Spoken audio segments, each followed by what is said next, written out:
খুব সুস্বাদু হয়েছে। সুস্বাদু তো বটে। আরে সেই জন্যই তো মাসিমা কাঁদছেন, তাই না? সুস্বাদু খাবার, এতগুলো লঙ্কা কেন দিয়েছো আমার খাবারে?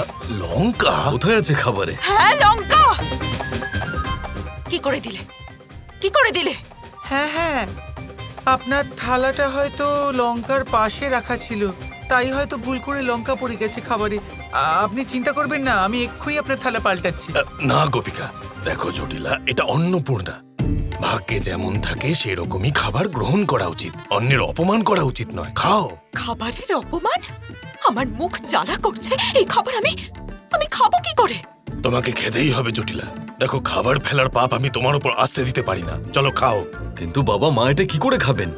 আয়ান, আমি যা বলছি তোমার মায়ের ভালোর জন্যই বলছি, বুঝেছো? নাও খাও।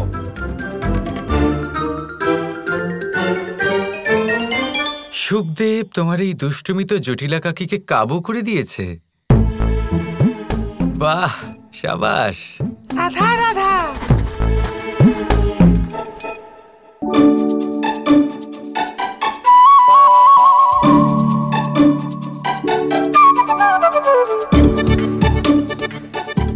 কানাইয়ের এই বন্ধুকে আমার ঠিক লাগছে না। বাড়িতে আসতেই মায়ের হাত থেকে খাবার খেয়ে নিল। এরকম কে করে ভাই? ধূর্ত কোথাকার। এসো ভাই, এখানেই ঘুমাবে, এসো।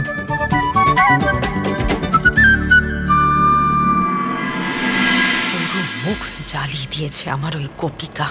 আমার নামও জটিলা। প্রতিশোধ না নিয়ে ছাড়বো না আমি তোমাকে।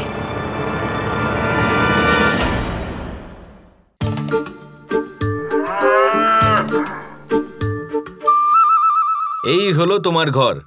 সুন্দর না? বলেছিলাম আমি। এবার রাত্রে বেশি বাইরে বেরিও না, না হলে এখানকার বন্য জীবজন্তু তোমাকে খেয়ে ফেলবে। এমনিতেই তুমি খুব দুর্বল। চলো এবার যাও। আমি কি বাঁশি বাজাবো? কার অপেক্ষা করছো তাহলে?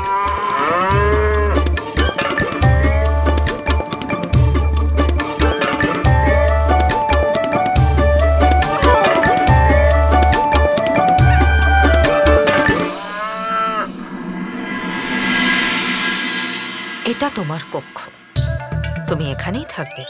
ধন্যবাদ মাসিমা।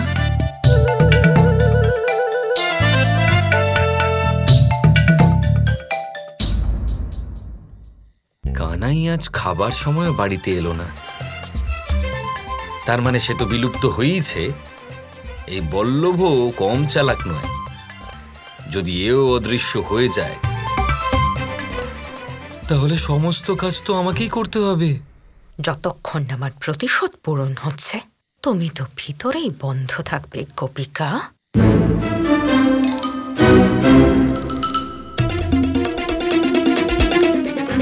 না না না না না না, এটা আমি কখনোই হতে দেব না।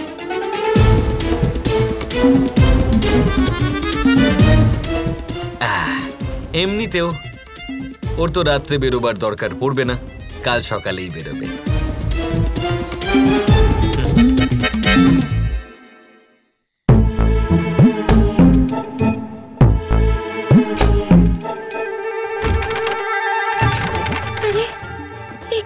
দাদা তো আমায় ভেতরে আটকে দিয়েছেন। রাতে বাড়ি না পৌঁছলে সমস্যা হয়ে যাবে।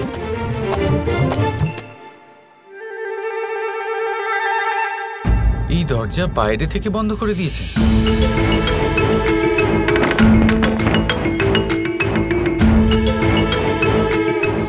বাহ বাহ বাহ বাহ বাহ, জটিলা কাকি দরজা বাইরে থেকে বন্ধ করে দিয়েছেন। এবার আমি বাড়ি কিভাবে যাব? মাকে কি বলবো, দাদাকে কি বলবো? এখন জাদুও ব্যবহার করতে পারবো না। উফ,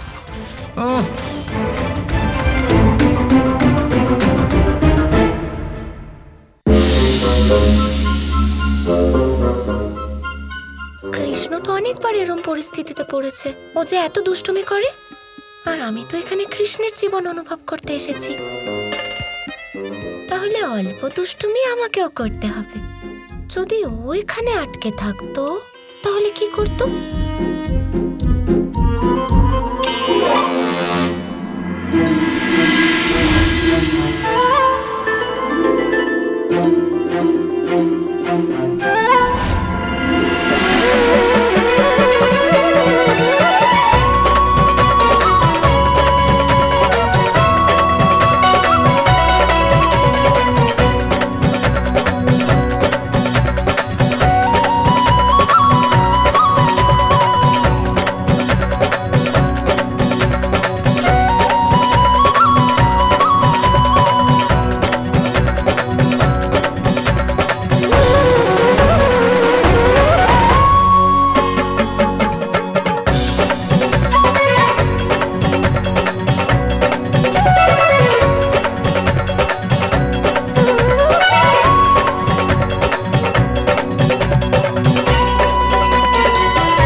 আপনার এই বাড়ি নিয়ে কোনো চিন্তা আছে কি নেই?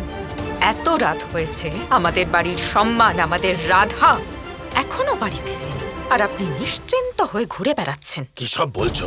ও নিশ্চয়ই ওর ঘরে আছে। আমাকে অন্ধ মনে হয় আপনার? পুরো বাড়িতে সব ঘরে দেখার পরেই আমি এখানে এসেছি আপনার কাছে। তুমি ঠিক করে দেখেছো তো জটিলা? না হলে আমি কিন্তু খুব রেগে যাব। আমি নির্ভুল বলছি স্বামী, আপনি নিজে এসে দেখুন।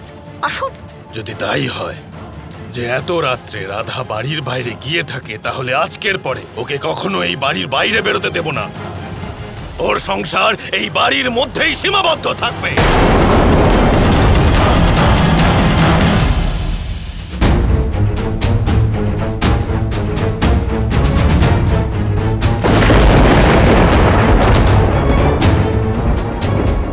বলেছিলাম আমি আপনাকে, রাধা ওর কক্ষে নেই। এর আগে আমি এমন কোন নির্ণয় নিয়ে ফেলি যার ফলে রাধার পুরো জীবন নষ্ট হয়ে যায়। আমি নিজে ওকে এই বাড়িতে খুঁজবো।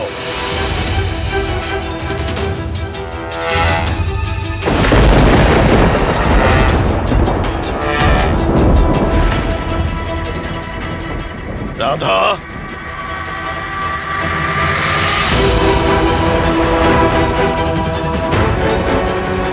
রাধা তো এখানেও নেই।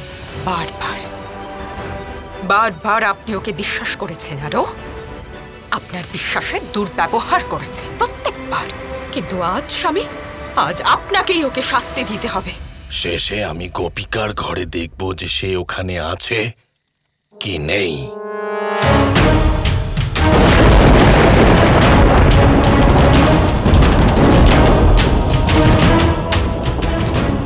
গোপিকার কক্ষ? সেখানে তো রাধার থাকা অসম্ভব। কি করে পাবেন?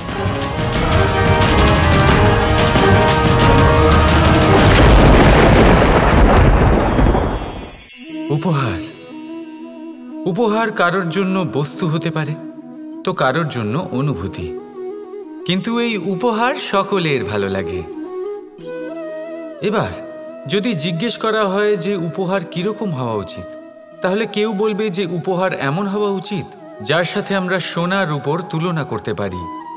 কেউ বলবে এমন উপহার হওয়া উচিত যা পেলে কারোর মন খুশি হয়ে ওঠে, সে আনন্দ উপভোগ করে।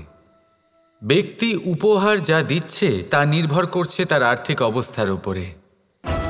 কিন্তু উপহার যাই হোক না কেন, তাতে একটা অনুভূতির অভাব কখনোই থাকা উচিত নয়। আর সেই অনুভূতি হলো ভালোবাসার অনুভূতি। তাই মনে রাখবেন, ভালোবাসার থেকে বড় উপহার আর কিছুই নেই। আর যদি ভালোবাসার এই উপহার আপনি লাভ করেন, তার থেকে বড় আর কোনো সম্মান নেই। রাধা রাধা।